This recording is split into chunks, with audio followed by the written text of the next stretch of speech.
All right, so what we're going to do is we are going to work with Inktober prompts this year. If you've done Inktober in the past, nothing has changed. But some of you I've not had in class before, and you may not have ever done Inktober. What Inktober is it is a set of words that you can do whatever you want with, but there are a few ground rules. The ground rules are pretty loose though.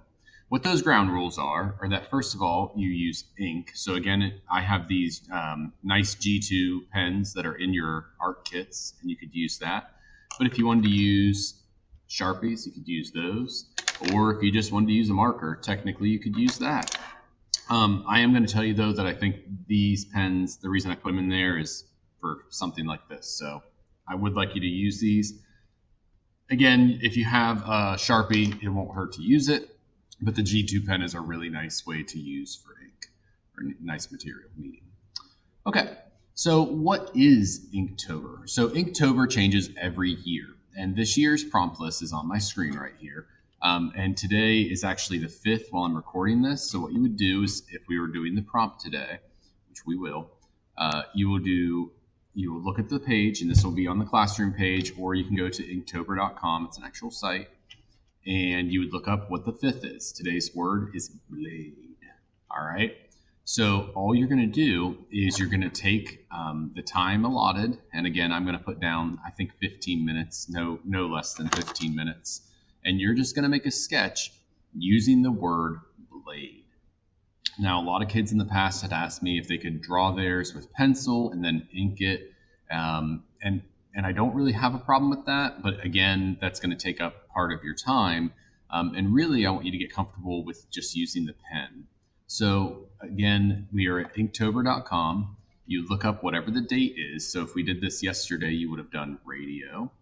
And then the last thing you will do is, the goal of Inktober is that you share or see other people's work. So if you're going to put it on social media, you're supposed to put hashtag Inktober 2020 or hashtag Inktober.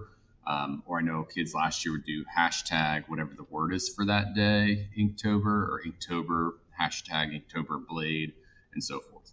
Okay. Now that is not part of the requirement. The requirement will be that you turn in the drawing. But again, if you want to actually participate in Inktober, go on to whatever social media you use and check it out, because it's there. I know Instagram is typically where it's at. So let's take a look. What I'm going to do is simply take my pen, and I am going to autofocus that a little bit. And the way I want you to set this up is easy. Is I am going to write down the date and the word.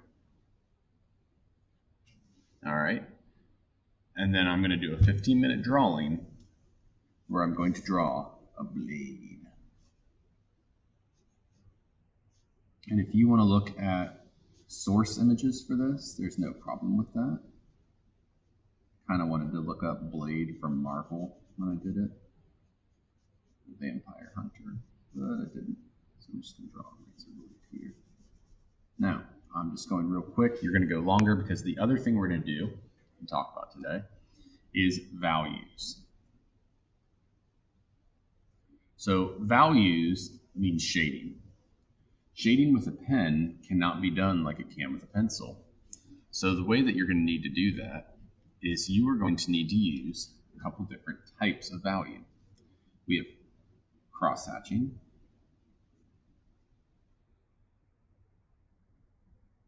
cross-hatching simply means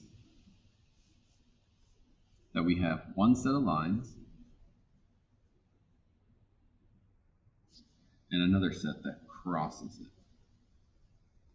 And again, I can't get lighter and darker with the pressure I put on the pen. So the way I create a sense of value is by having fewer lines. And the more lines I have in the darker spot, create a value scale. Okay. We have just regular hatching or linear. Now linear means line.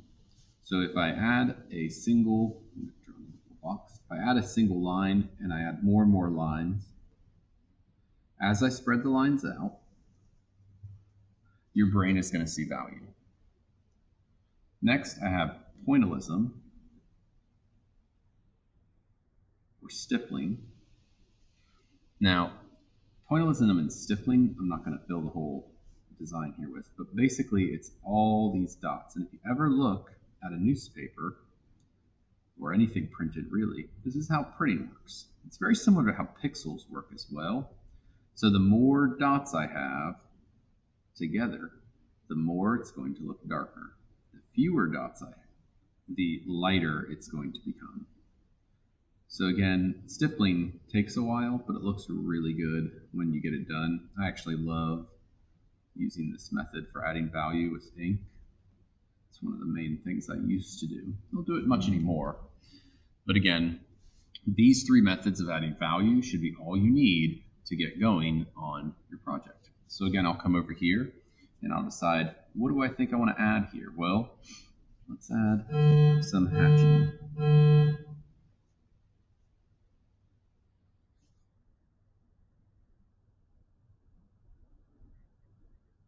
And again, we're not going to use all three of them.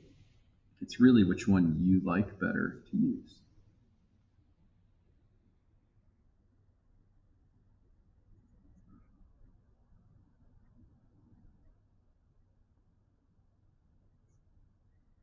I'm not going to do too much more on this for today, just so you get an idea of what I'm doing.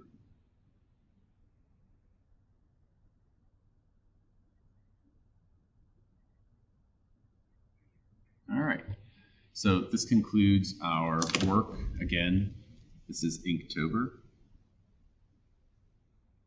It would be hashtag Inktober, and then you could put blade at the end. So we have three types of values and the actual assignment.